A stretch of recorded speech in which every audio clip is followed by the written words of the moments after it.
बउओ दिनेश और नाश्ता लिया बा ना, बड़ा जोर से भूख लागल बा।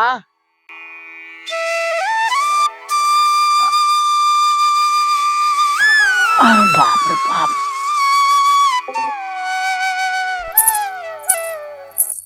ली बाबूजी नाश्ता कर ली।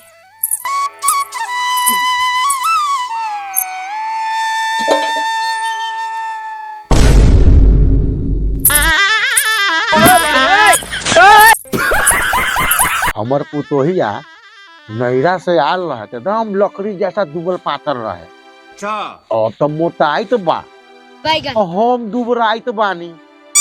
हे हरि राम कृष्ण जगन्नाथ। उहे गेहूं के आटा के रोटी उहो खाइत बा, और उहे गेहूं के आटा के रोटी हमू खाइत बानी।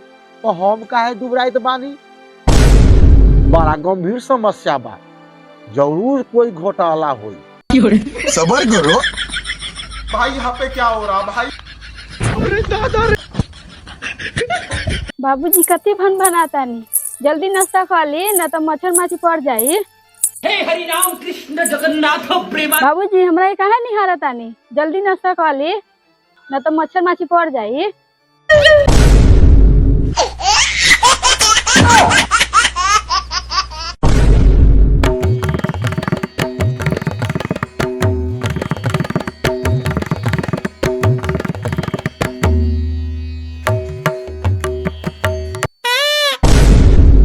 रे दिनेश बा, साला तू वही जगह बैठल छे आ गेहूं के कटे दी रे। गेहूं काटी तोहर बाप। रे साला तू हमरा बाप पर देबे रे, बाप तो ऊपर जाके हवा पिए होई।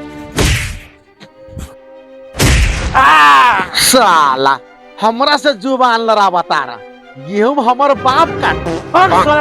हर दिन साला घर में घुसियाल रहियो। साले गेहूं काटे न जैतन का आदमी भर दिन घर में घुसियाल रहत।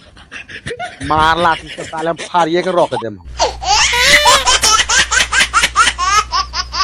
की भैया क्या भइलो, टंगरी छितरा के चलता र?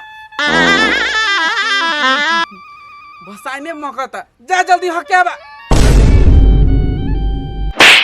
ओ भाई ओए साला काम से काम रख, खाली पढ़े पर दिमाग लगा। आयो रे माँ। ए, सुन, खाना खा के फटाफट खेत में आ। अच्छा अब देख तू, अब तू गया बेटा। ए भौजी जल्दी खाना निकाली, बाबूजी कहलक खेत में आवेला गेहूं काटे के बा। ठीक बा, बैठी खाना निकाला तानी। भौजी एक बात कही, राउर जो लिपस्टिक बानो एकदम कटीली बा। देवर जी हमू एक बात कही, ई हमर जे झाड़ू बा ना, इहो बड़ा कटीली बा।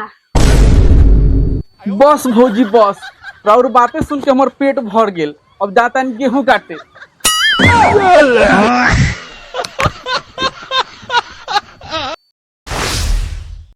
लेकिन ये साला कर क्या रहे हैं? भाई, यहाँ पे क्या हो रहा भाई? ओ भाई ओए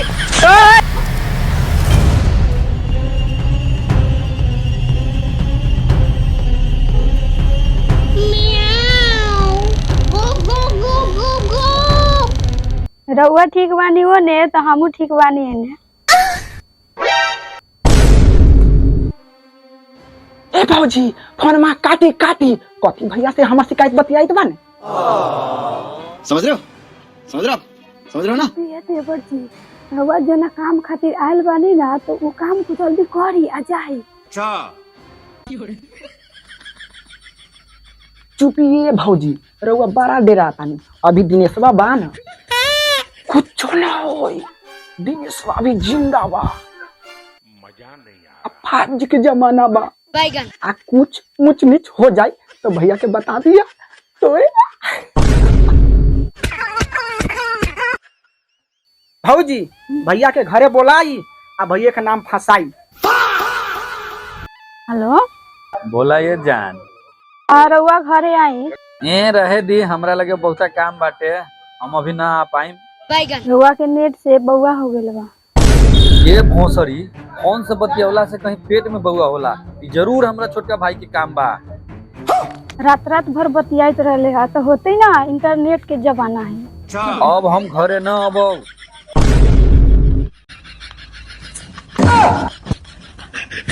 रे दोगला काहे ना आबे, तोरा अभी के होतो।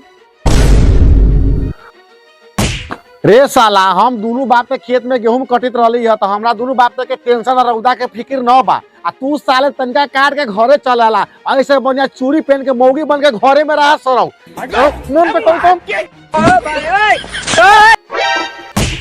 हां बुढ़वा के तो लाज भी सुना लागे छै, जवान बेटा पर हाथ चलाबे छै, लाज शरम लगबे ना करे छै।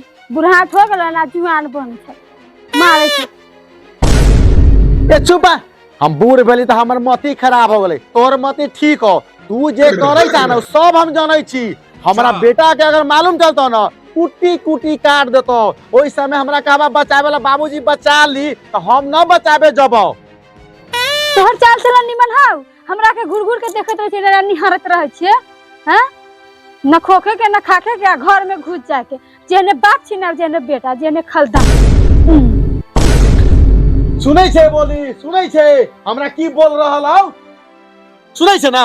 ए हमर झाट सुनै छे, जेहन तोर चाल हो ठीके त कहि तो भैबा के भेदे बारा लंदन, यहाँ पुतोया से करत आ झगड़ा डंडन। चौकला से काम न चली, उसरबा के फोन करा आ जल्दी बोलावा तबे फैसला होई। नाक साला चुपचाप मुंह बंद कर आ मामा के यहाँ जो, जे गेहूं के बिया जे लाल रही ओकर पैसा दे के अभी 2000 रुपया पकड़। ए लावा ने कथी की ना तारा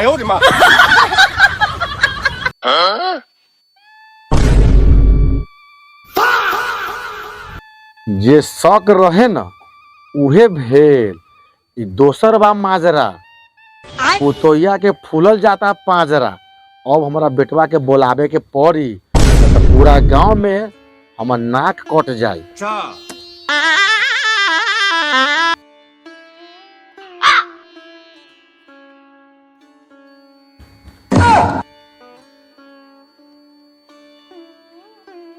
hello बउओ Vikas.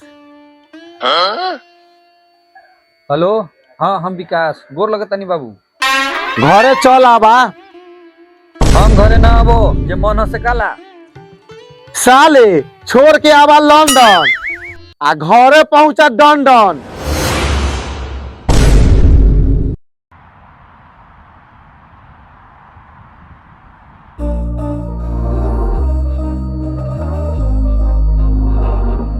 We were sparks on quiet streets, two hearts finding where to meet.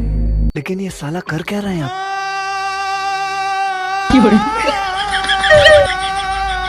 समझ रहे हो? समझ रहे हो? समझ रहे हो ना? Hello dad, hello.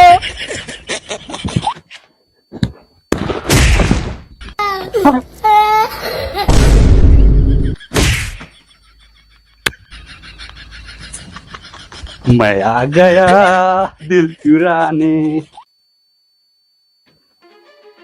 हे जी न मारी रहुआ धक्का, रहुआ बाप बनने वाला बनी।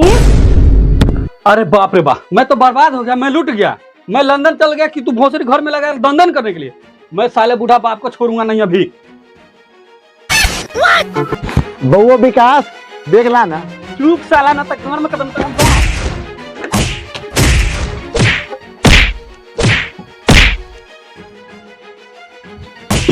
कहाँ से गया भोसड़ी का, बाहर निकाल। ना मारी काहे मारी? चुप भोसड़ी, सब तोरे चलते हुए चल थाना में, चला हूँ फैसला, चल दुनूरा चल।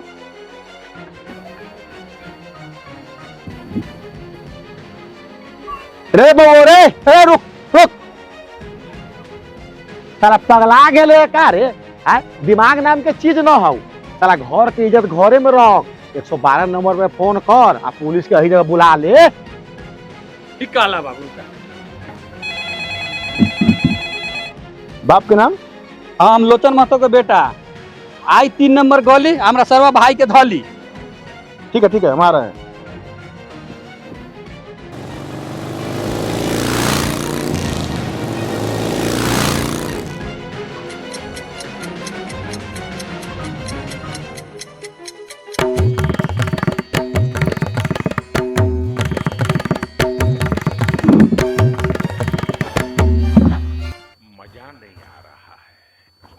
दरोगा जी प्रणाम। प्रणाम प्रणाम।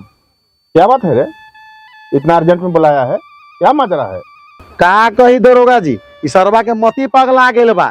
एकरा भेजले होलिए कमाए ला लंदन, आ अब ते हमरा दोनों बापते के मारे लगलक दन दन। आ पूछू सरवा काहे मारलक? का रे सरवा, का भइल रे कि अब तो दोनों बाप के मारे लगले है दन दन? साला लंदन में रह के भी तू फ्रेश नहीं हुआ, साला काला के कले रह गया।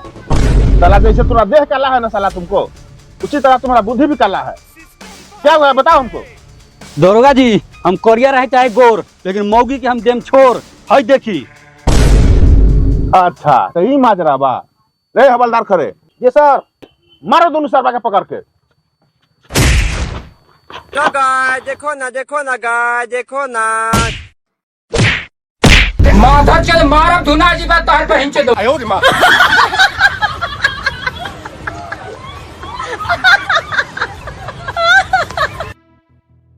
दरोगा जी मजरा यही है, हम चल गए लंदन, हमारा भाई सरबा हमारा मौगी के जोरे किया दन दन, इसीलिए आज से हम नहीं रखेंगे। सर ई कथी बोली, हमरा के ना रखी? एकर तो बाप रखी, ई ना रखी। ये कोरिया ना रखबे। हाँ रखते बाप है, हम तो चलू फिर लंदन। मारो साले को। साला नहीं रखेंगे, राज इसी का चलता है, तू कहता है नहीं रखेंगे। साला कह रहा है लंदन जाएंगे। मारो साले को। मारो।